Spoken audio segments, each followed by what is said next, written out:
Ayan, anyway, mga kabunyog, pag-usapan nga natin itong kumakalat ngayon, nagti-trending sa social media eh.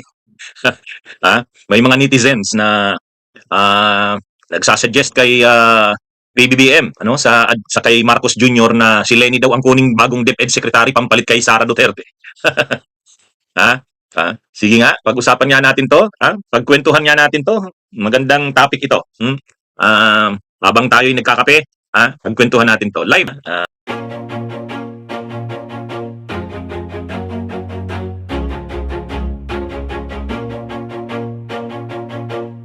Una muna, kailan ba unang lumutang yang si Lenny ay pwedeng maging DepEd Secretary? Hindi lang po ngayon yan.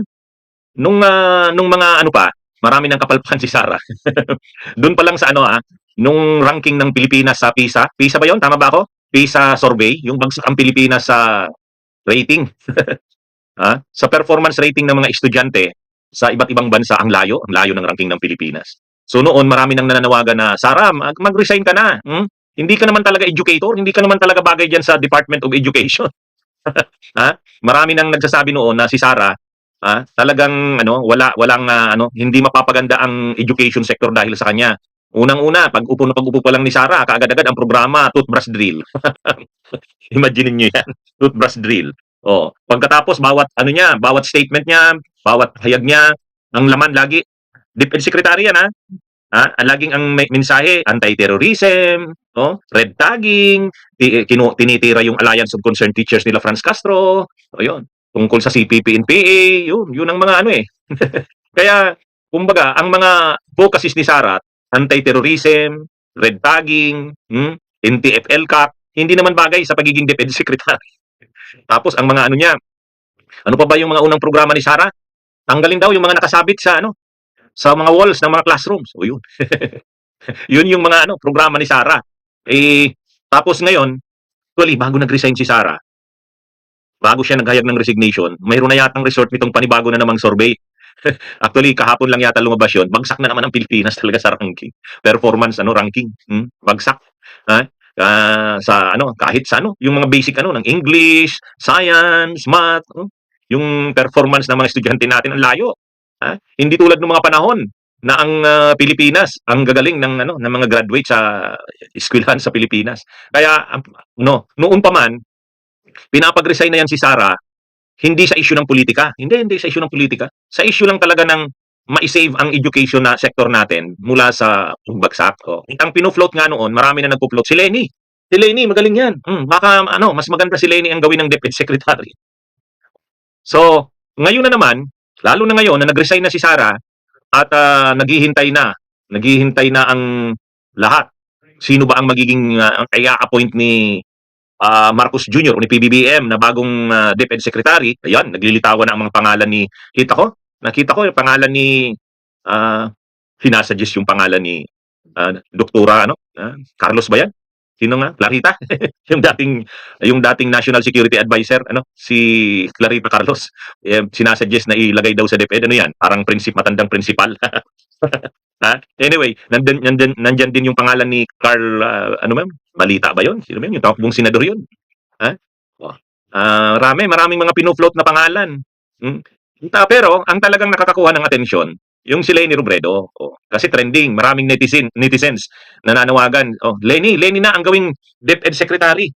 Si Lenny na daw ang gawing DepEd Secretary. Mga kabunyog, mga kababayan, yun daw ang gusto nila, si Lenny daw. Ano kaya ang dahilan? Bakit si Lenny ang gusto nilang maging DepEd Secretary? Ako ang tingin ko diyan, una, si Lenny kasi mabait. Matalino.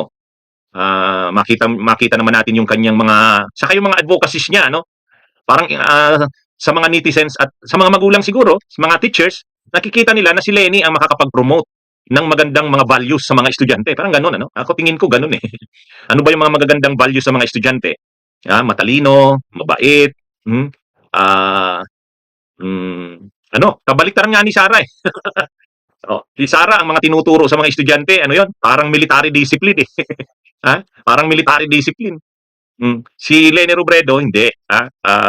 makikita mo sa kanya yung mga values ng ano, pagpapahalaga sa demokrasya, karapatang pantao, ah, ah, pagpapahalaga sa ano, sa ang mga anak ni Leni ano, mga examples ng mga ano, mga successful sa pagdating sa edukasyon, sa pag-aaral. Kaya tsaka makikita mo na talagang kumbaga si Leni mabuting, ideal na mother, ano, ideal na public servant, parang magandang halimbawa sa mga estudyante, hmm. Hindi tulad ni Sarah kabaliktaran, eh, hindi magandang halimbawa sa mga estudyante, nakaambok bukang bibig, NPA, terrorism, tapos ang mga gusto niya toothbrush drill, pag-alis ng mga decoration sa mga classrooms, parang police state ang Pilipinas, eh. Si Leni Robredo iba, kabaliktaran. Pero, ah, tanggapin kaya ni Leni? O unang tanong, i-appoint kaya ni Marcos Jr. si Leni? Yun ang unang tanong. Ang pangalawang tanong, tanggapin naman kaya ni Leni? Doon tayo sa unang tanong. I-appoint kaya ni Marcos Jr. si Leni? O nang magkasabay ang sagot diyan sa tanong na yan. I-appoint kaya ni Marcos Jr. si Leni? Ang pangalawang tanong, tanggapin naman kaya ni Leni kung sakaling i-appoint siya? Hindi madali ang sagot sa tanong na yan, pero related ang sagot sa dalawang tanong na yan. Unang-una, kapag in-appoint si Leni, at kasabay niyan, kapag tinanggap ni Leni, ano yan? May ibig sabihin yan. Anong ibig sabihin yan? Ang ibig sabihin yan, may alyansa na ang Liberal Party, ang oposisyon, at ang Marcos. Yun ang ibig sabihin yan.